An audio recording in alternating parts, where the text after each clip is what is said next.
Welcome to Real Feels, the podcast that invites people to be public with their private persona. In a world where many of us constantly curate a version of ourselves on social media, I'd like to take some time to find out who we are, who we aim to be, and the space in between. I'm your host, Brad Gage. Shaun Brown is one of my oldest friends. We've worked together, drank together, and lived together. Today, he spent some time together with me, talking about the important stuff. The brutality of the animal kingdom as seen through Instagram videos, how he came to realize that true love could actually be a part of his life, and the challenge of being a sensitive black man when friends and family may not understand how to deal with vulnerability yet. Thank you for listening and being here with us in this moment right now. Shaun Brown, my friend, my old friend. What's going on, buddy? Ex-roommate. That's right. We did do that. Actor, writer, producer. Instagram hoe. Instagram hoe. I mean, you got a lot of thirst traps on there. It's a thirst trap minefield. Yeah. It's so funny. But it's funny how the social media thing kind of seeped into my personal life. I mean, I met my girlfriend on Instagram. Did she reach out to you? Did you reach out to her? Man, I slid in those DMs. Yeah, you slid into them. Was it a situation where you were? Did you discover her through a friend? Was it just through some like scoping around? Because there's a lot of scope. The explore page and just seeing who's hot. I mean, sometimes that is a method. The explore page does tend to send a lot of very sexual photos. Yeah, if that's what you're following. Mine has changed recently. Yeah, mine's a lot of animals killing each other. Yeah, killing each other. Yeah. Like what? Like nature just being wild. You ever follow Nature is Metal? Tell me about it. Bruh, Nature is Metal is incredible. Yeah. It actually makes you kind of look at things more objectively. Yeah. Because when you see that, like, there's this whole thing happening outside of this egocentric view of being a human. This is going to sound so... No. But this is the show to talk about. Oh, right. There's a brain and a heart. But yeah, it's like when you start to see just the brutality that nature is, but that's part of the circle of life, as Lion King put it so poetically.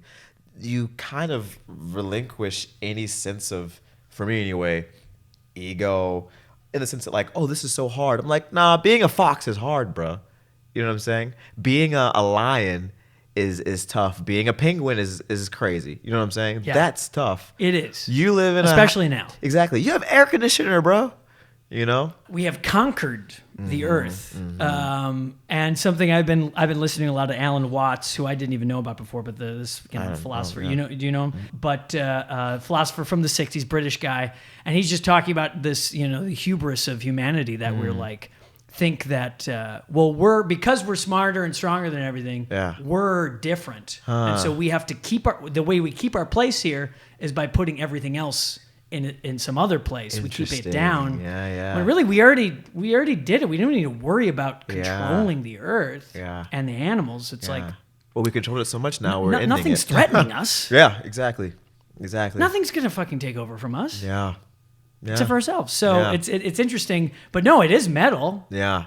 I'm sure you see some crazy shit. Bro, I see the craziest things. I've seen half-eaten monkeys. I've seen gazelles still fighting off hyenas while their organs are coming out of their bodies. Holy shit! Yeah, and I'm just like, you know what? Are there mostly lions and stuff eating these monkeys? Like who's eating the monkeys? It's lions, it's hyenas. Yo, hippopotamuses are crazy. Strong jaws. I saw there was this one clip where it was a gazelle stuck in a mud pit, and these hyenas were trying to like nip at it, and the hippopotamus was next to it, and literally was like, oh my god, and grabbed the gazelle, shook it, and threw it towards the hyenas, and the hyenas killed it.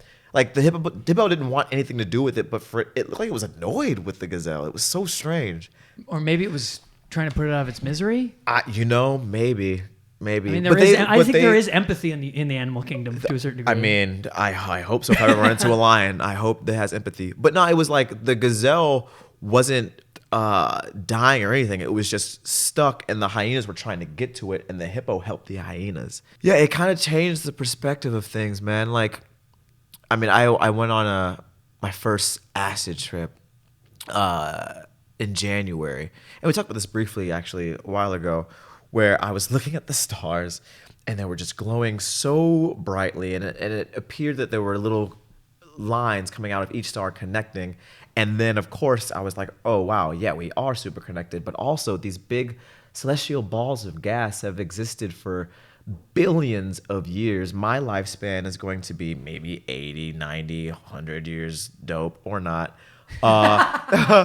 So in the sense, like, it's an infinitesimal existence. Yeah. You know what I'm saying? So it helps you further remove the like, oh, does that really matter that much to you, bro? Does it matter that much? It's this weird wonder you get when you think in those terms, where we are kind of meaningless. We're a speck of sand in this constant, eternal universe. But it's also like, okay, well, then at the same time, we don't matter. But at the same time, everything does matter. You're right. And it matters because it's happening. Yeah. And if it wasn't, like, be joyful just at anything's happening at all. Yeah. And that's a good way to just baseline, get up from a basement of depression and just go up to a floor that, like, like, I'm here and stuff's happening. Exactly. I mean, for me, what I noticed was, speaking of the matters thing, when I had this idea of like, well, shit, none of this matters. Well, then I thought, well, things do matter. Family matters. Love matters, joy matters, and art matters to me. Yes. So everything I try to do, I want it to be an extension of that in some way. And if it's not lining up with that, then it doesn't really matter that much. You know what I'm saying? But for me, love, joy, art, family. With art will come the monetary gain and also the creative expression. With love, we'll have, the tribe element, the belonging.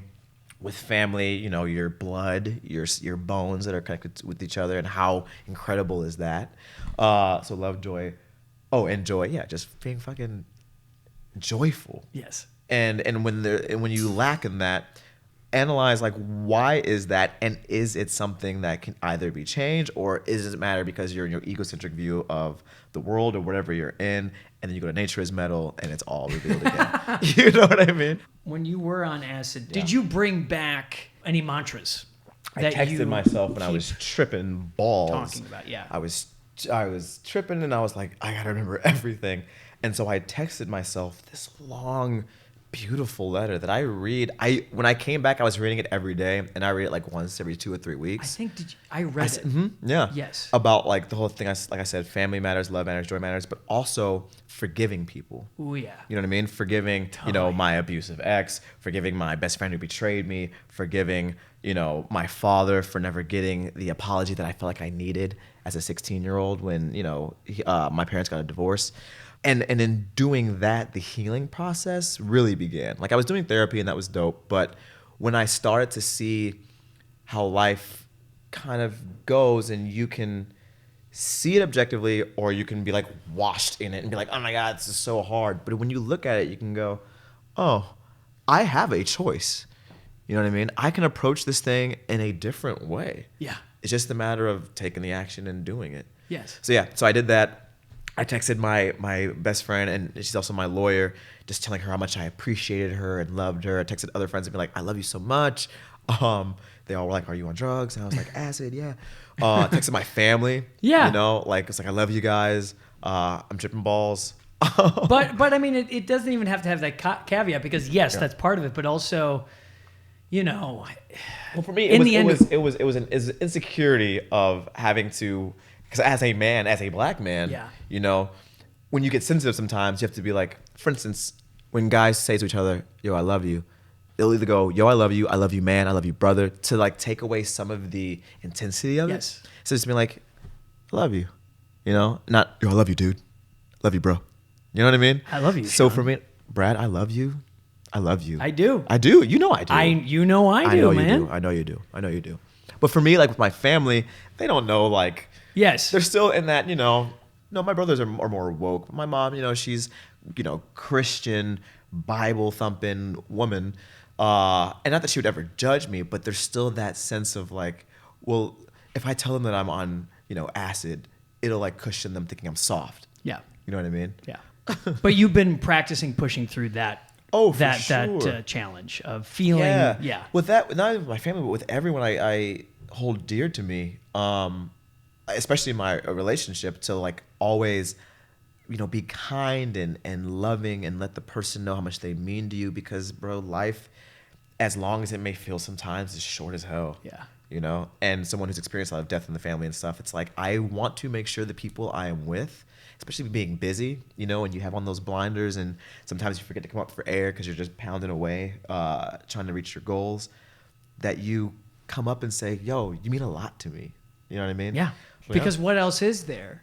Right. Like you die and then they don't know, and then that's it. I mean, it's absolutely. It's, but I want to go back to the thing you're talking about, forgiveness, because I think, boy, is that one of the strongest tools in the box. Yes. Why do you feel like forgiveness is such a strong tool towards healing?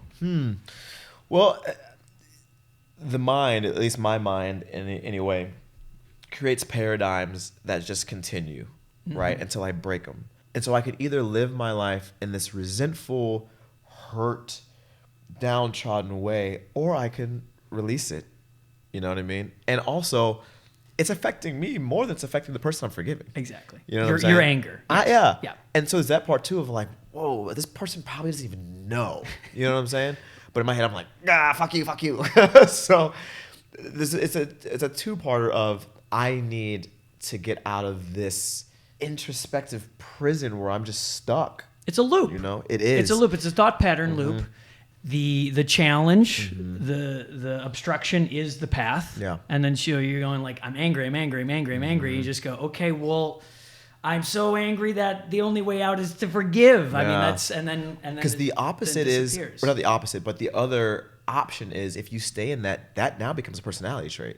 You know what I'm saying? Yeah, and then that's your character. That's your character now. Angry guy. I'm angry guy, jaded guy. Yeah. Describe yourself. Well, I hate my dad. It's like, and then no one wants to hear that, and that's not good for you. No one wants to hear that, bro. Yeah.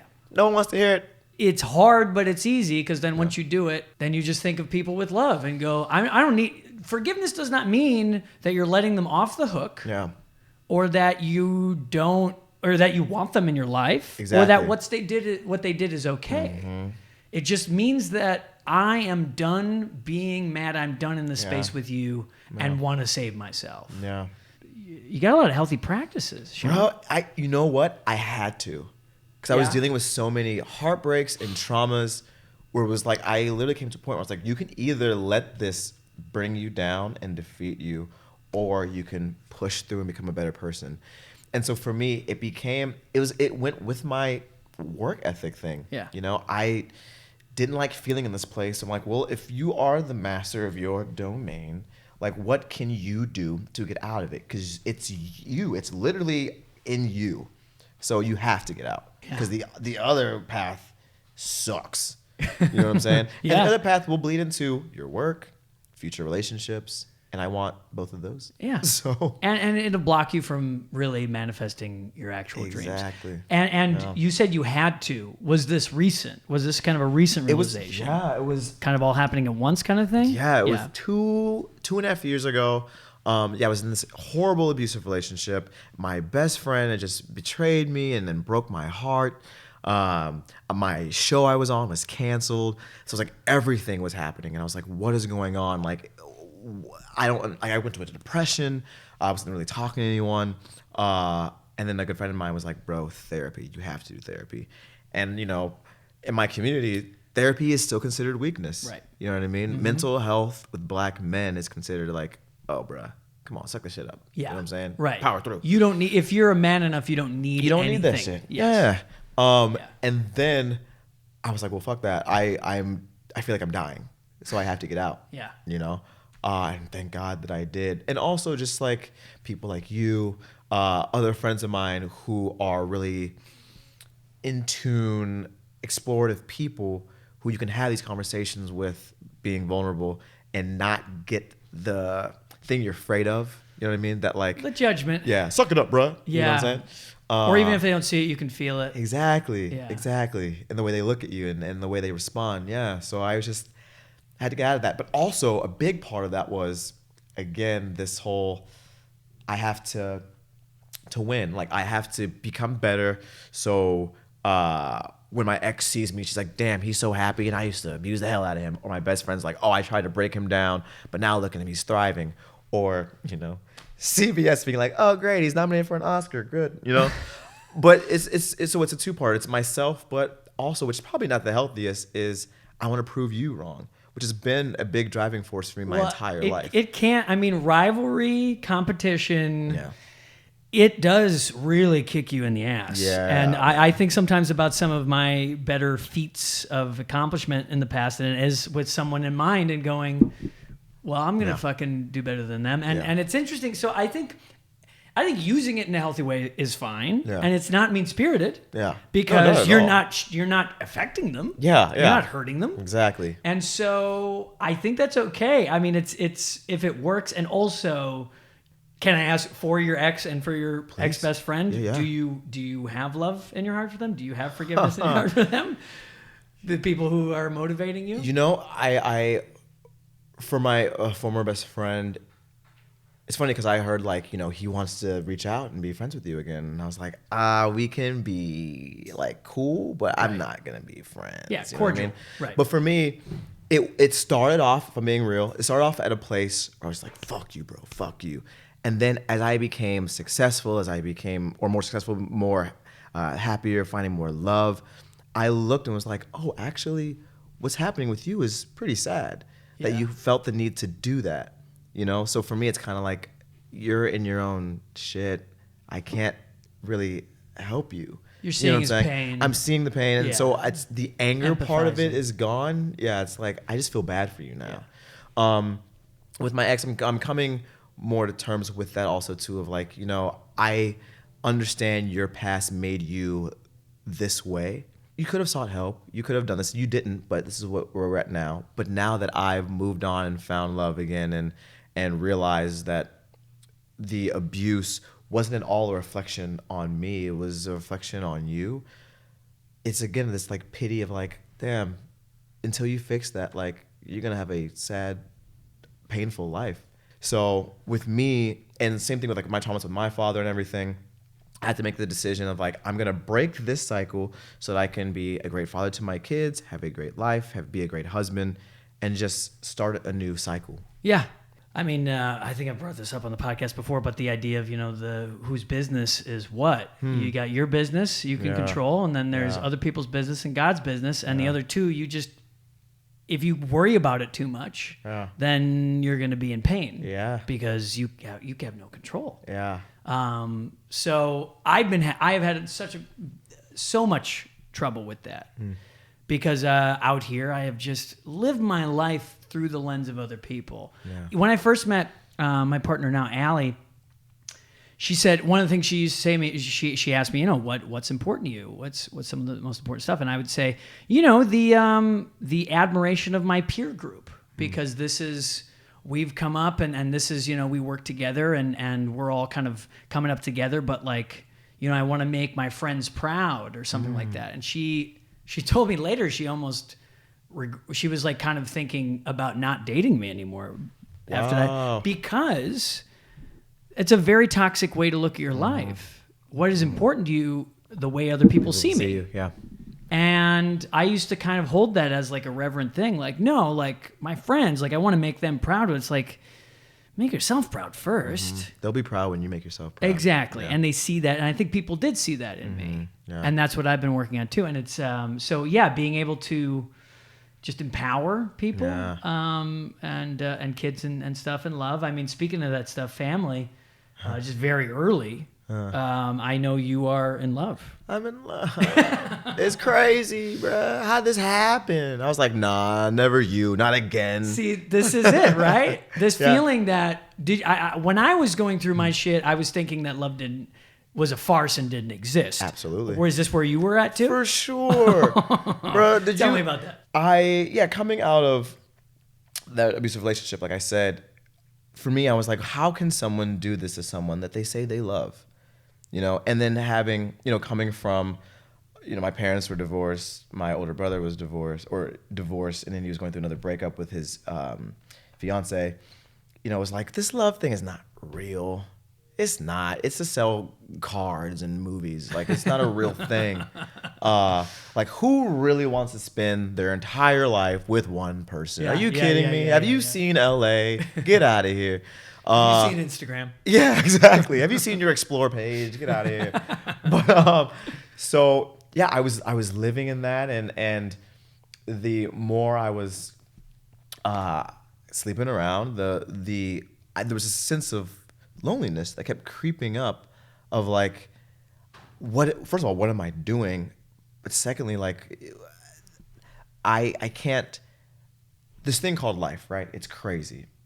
It'd be so dope to share this life with someone very intimately, who I have your back, you have my back, you know. And when I started to think of that, I started to be like, oh shit, now I do want love, but it's not gonna happen because it's not real. So I met my lady. You had that feeling before this romance happened. Yes, actually, what was crazy about the whole thing was, so the way I slid in her DMs was a friend of mine who had a crush on me tagged her in a photo because she was watching her in a play, and then I saw this girl and was like, what the fuck? This girl is gorgeous. So I went to her page, saw that she was beautiful, saw she was massively talented, and saw that she was really funny. Yeah. It's like, all right, well, shoot your shot. This is your dream girl, but like, whatever. So, you know, just went into her DMs, and she reciprocated that I was also interesting, but said that she was too busy for anything serious, any kind of relationship. So I was like, all right, let's do this friend thing for a while. And then I met her in person finally, and when I saw her, I was like, shit, perfect. This is my dream woman. Like, her energy, her humor, her intelligence, the way she views the world, and her wit, and how she cracks humor from different things she sees or different interactions. And on top of that, being just stunningly beautiful and massively talented and a hard worker. I knew I was done. Yeah. But I was like, well, we can't be boyfriend, girlfriend because she's too busy for me. And you know, even then I'm like, that's just her way of saying I'm not interested.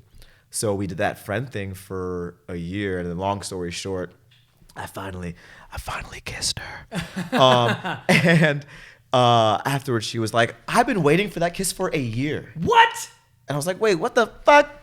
You should have said something. She was like, well, I was really, really busy, but I was dropping hints by saying, like, I think you're really hot. Like, I did a movie that had a sex scene. She's like, oh, lucky girl. And I was like, this is rude.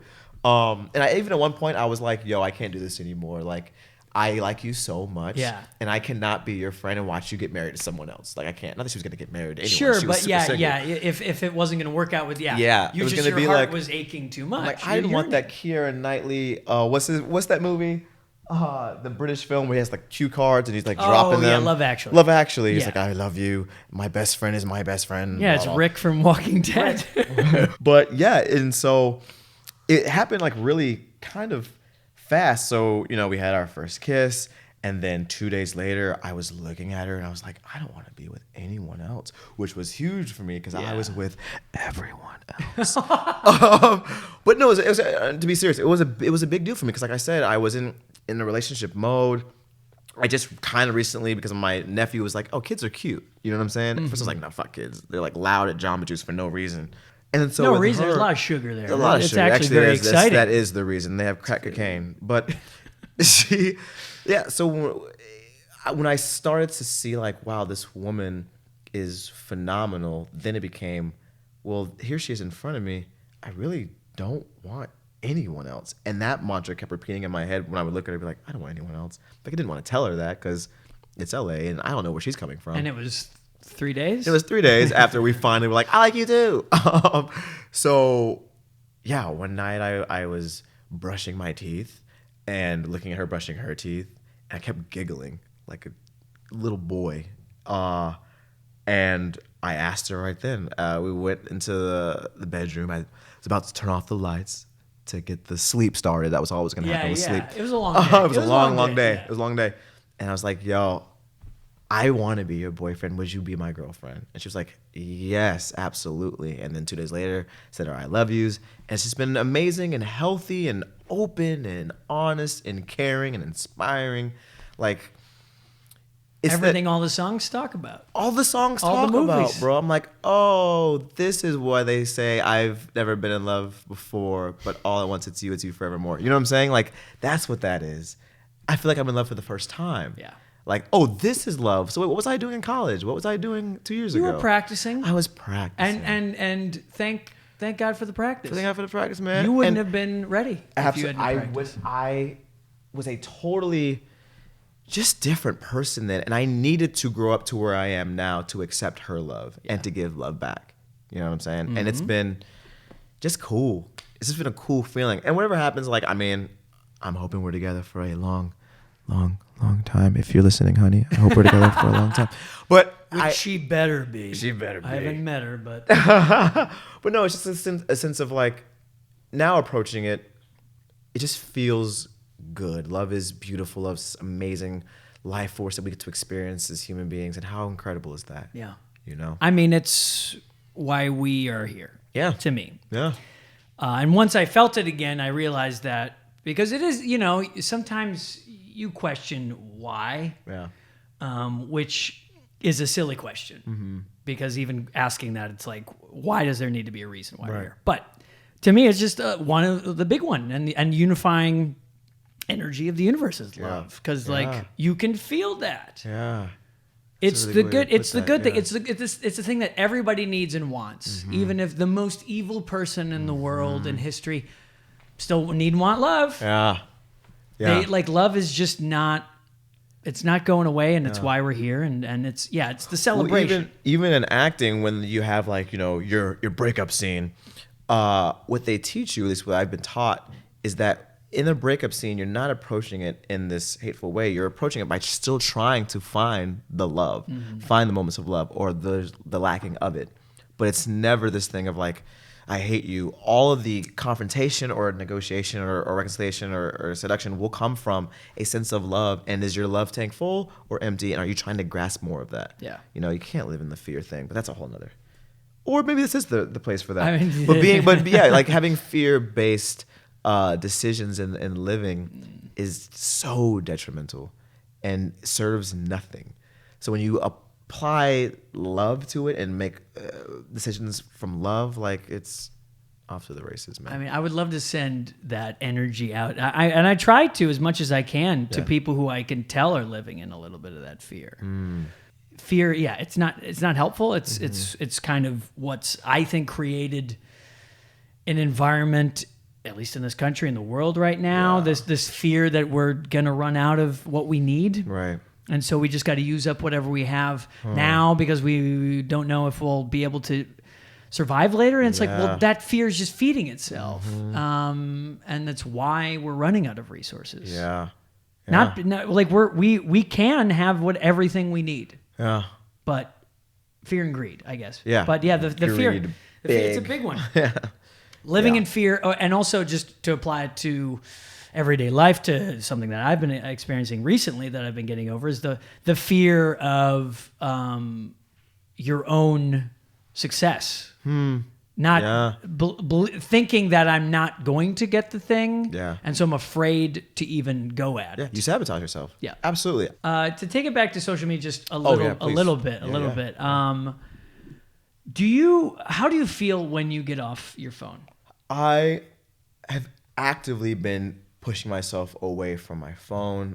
I got off of Facebook for years because I would wake up and just scroll and scroll. I'm like, 45 minutes have gone by and I am still in this bed. And then with Instagram, it became even more of a monster because of the metric part of it, you know, with likes and followers. So, you know how, I don't know if you know this, but do you have an iPhone? Yeah. You know, they have like you can set a timer now. Oh. Where like, it's like you can do like an hour, 2 hours, 3 hours, and it'll shut down the app, and it gives you an option like, remind me in 15 minutes, or, you know, or cancel it and I'll just use it for the rest of the day, kind of thing. So for me, that's cool. It's this weird thing of like, I found this to be such a safety blanket, like Linus and freaking Charlie Brown, where if I'm out somewhere by myself, I'm like, I can't engage with anyone or make eye contact, so I'll be here in this world and see what the internet's doing today. Which is so weird. It's weird. Really? It's weird. And we can say it's weird because it is weird. It is weird, but it's interesting though, where I'm like, well, with time and history, like, were other things considered weird that became commonplace? Yeah. You know what I'm saying? So I'm like, is that a thing? But for me, I get a lot of anxiety when I'm, especially an Instagram thing, when you're scrolling, so-and-so's life is freaking amazing and they're doing all these dope things, and what, they're having a baby, what? A baby? I'm 32 years old. I don't have no baby. Not even wanted a baby. I didn't even want a baby. But I feel like, oh, did I need to have a baby? Because I have 20,000 likes. You know what I'm saying? So for me, I need a baby for the likes. I need a baby for the likes. Need, yeah. No, but I'm saying as far as like a lot of people agree with you that babies are dope. Yeah. So for me, when I get off of it, and now I have a girlfriend, so I can just like talk to her. But I do have this sense of, you know, to the point now I'm on Instagram and my friends get mad at me for this, which is actually kind of hilarious too. I'll scroll for like maybe 5 pictures and then be like, I'm done. I'll watch like 3 stories and be like, I'm done. And I've had friends reach out to me and be like, hey, I noticed you're not looking at my stories anymore. I saw you're not liking my photos anymore. Are we good? I'm like, yeah. Remember the time we hung out yesterday? You know what I'm saying? Well, and that's just taking this shit yeah. from these websites, which I will keep calling them websites to take their power away. It's great. You do engage a lot. Mm-hmm. You were actually, from my experience, a very early adopter of using social media to convey how well you were doing in the industry. And that was a tactic for sure that has worked for you. Super tactic, yeah. Talk to me about what you like about that, what you maybe don't like about it, and feedback, because I know you've gotten feedback. Bro, you know, we've had conversations. So the way it started off for me initially was, you know, my family and my church that I used to go to growing up were following me, and they gave me money to go to college, and they gave me money to go to New York. Amazing. So for me, it was like making them feel proud. Yes. That like I had a hand in this kind of thing. I didn't know that. Okay. Yeah. Oh yeah. And then as time went on, I started realizing like, wait, if I'm telling people how well I'm doing, it'll somehow reach someone else and they'll want me to like, they'll be like, oh wait, he's doing this. He has value. I want to work with him. And that is how I got a lot of work. People reaching me on Facebook in my DMs, you know, when I say work, I mean like student films and short films. And then that became a driving force of like, I'm going to get more work. I'm going to keep announcing what I'm doing. I've always been the kind of person, like my roommate when I was in New York was nominated for his first Tony. And there was never a sense of, oh, fuck you, guy. Yeah, that should be me. It's like, that was his journey. Overwhelming sense of, first of all, fuck yeah, bro. You're amazing. You're talented. You should be nominated for a Tony. And also for me, it was like, damn, it's possible. Like, you're doing it. I live next to you. You're showing me that it's absolutely at my fingertips. It's not an esoteric thing. I can do it. So yeah, like you said, it's an inflection of them. I've never, with any of my friends who became successful, was like, fuck you. It was always like, good on you. Because I always felt your friends, when they succeed, just through osmosis, you'll succeed. Birds of a feather do flock together. Actually, with my friend that had betrayed me, that was the reason, was jealousy. Yeah. Even though he was wildly successful. Yeah. It is a weird business. Do you, I mean, clearly you love what you do. What do you think about the importance of the industry? Because sometimes I worry that we think it's more important than it is. I know, right? I think that sometimes too. I'm like, I could be really helping the world. What am I doing? Well, but you can. But no, and do you have a plan for that? Absolutely. I guess. Yeah. So for me, first of all, the reason I got into acting was never to become famous. It was an outlet for me because I was a kid with a lot of feelings. And I loved conveying different characters and emotions, which is like the worst thing to do as an actor. Granted, I was 15 when I had this realization, but I was dealing with a lot. You know what I mean? I had family members just dying left and right, the divorce. So I wanted to be able to express that in a fun way. So as time went on, it became this like, God, it's gonna sound so corny, but I mean, again, a brain and a heart, so we can go there. But I wanted my work to eventually be at a place where, like the ancient Greeks were doing, like holding a mirror to society and being like, this is where we're at, how can we change? And in doing so, I wanted to be in stories where I could be the agent of change, or even the agent of people gaining more empathy with characters, or actually people who are misrepresented, underrepresented, and being like, oh, I understand now. You know what I'm saying? Mm-hmm. And hopefully there will be more love, there'll be more understanding, there will be a better place. And what do you want to change? God. I want to cure racism. That'd be dope.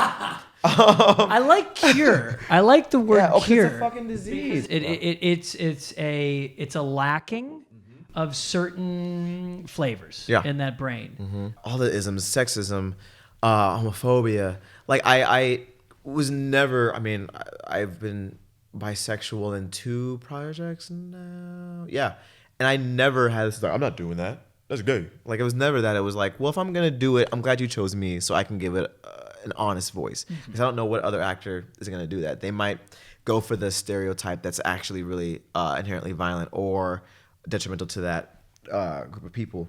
So yeah, for me, I just wanted to make the world just a better place. It sounds so corny, but that's what it is. This is what I want to do with the podcast. I tell Jake all the dope. time, I'm like, we're gonna change the world, bud. That's what we're. Yeah, he's nodding. That's what I want to do. Yeah. Like, why not? and it starts with conversations like this, and that's why I'm doing it. I get Will it. Smith said, he was like, if I want to leave the world better than when I found it. Yeah. Like, how if we all tried to do that, how amazing would that be? Honestly, we would literally change the world. Shaun, what does it mean to you to be a man? Ooh, to be a man. You know, it's so interesting because it's changed. At first, it was to be impenetrable, to be just solid and unbreaking. As time went on and I was dealing with things where I'm withering, I'm breaking, I'm looking at myself in the mirror and going, you're still a man. You're still a guy. You're still a male. You know what I'm saying? Like, so for me, the whole man-woman thing, I don't want to subscribe to those notions. For instance, I cry so much watching commercials. Out of all things, it's not the quote-unquote manliest thing to do, but I don't give a fuck. Yeah. You know what I'm saying? I'm still very much, I feel still very masculine. But it's funny though, because as much as I say I don't want to subscribe to these things, I do love holding down the fort. Well, I do love being the breadwinner. Of course. You know what I'm saying? I love opening the door for my girl. I love her feeling like she has somebody to, like, you know, is there for her. But at the same time, I need my moments where I can be like, yo, this shit is killing me. Can we talk? Like, I need to talk about this. Yeah. You know, and feeling like I can cry, be vulnerable, and go outside of this line of what a man is. So for me, I don't know what a man is, if I'm being honest, besides, you know, maybe the genitalia. So it doesn't matter what society's telling you what a man is or isn't. Like, you are a man, and so you'll tell society what a man is or isn't. You know what I'm saying? Like, yeah. By the way I live my life, because I'm a man, that's what a man is. Oh, yeah. Does that make sense? Fuck yes. Yeah. You were saying before, you were pointing to 4 different things of, you know, what matters to you. What does, though, if you know, what does matter most to you in your life? Ooh, the most, if I had to choose out of those 4? Yeah, I mean, yeah, like I said, it's family, love, joy, and art matter to me. To me personally, I can't speak on anyone else or what it should matter to human beings, but for me, that is the thing where I find the most calm, the most ease, and the most fulfillment of my life.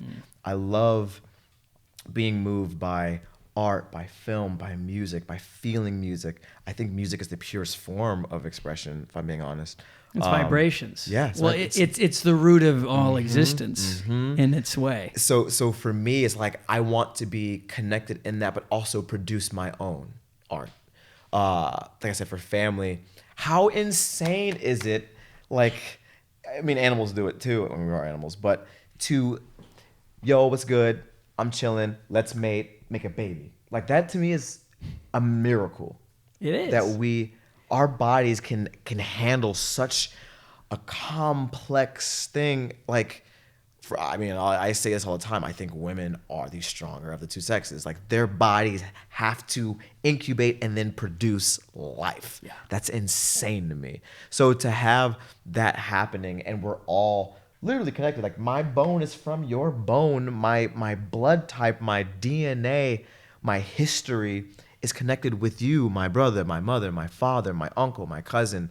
That's incredible to me. So yeah, I want to have a big ass family. How does your heart feel right now, Shaun? Full and happy, and just ready for whatever's to come. And it wasn't that. And the reason I'm saying those words, because it wasn't like that for 2 years. Yeah, you know what I mean. It was the sense of like, and I was manifesting it. Oh God, shit sucks. My life sucks. And then shitty, sucky Right. things were happening. But when and not just loving being in a relationship, but love with my friends, love with myself. My heart just expanded more and more and more to the point where it's corny, but the air smells better. The sun is brighter. The smog is a little thinner. The food tastes dope as hell. Yeah, it's for me a really great time to be alive. You have a lot of reverence and gratitude, I and do. it amplifies the beautiful things around you. Yeah, man. Buddy, Yeah. I really do love you, bud. I love you too, Brad. You think I was joking when I said that shit? I didn't think you were I joking. love I just you. wanted to say it again because it feels good to say I it. love you. Yo, we go back. We go back. Well, thank you for being here. Thank Thanks you for for having being me. open, and Of course. thanks for being my friend. Thank you for being my friend, Brad. Seriously. That means the world to me.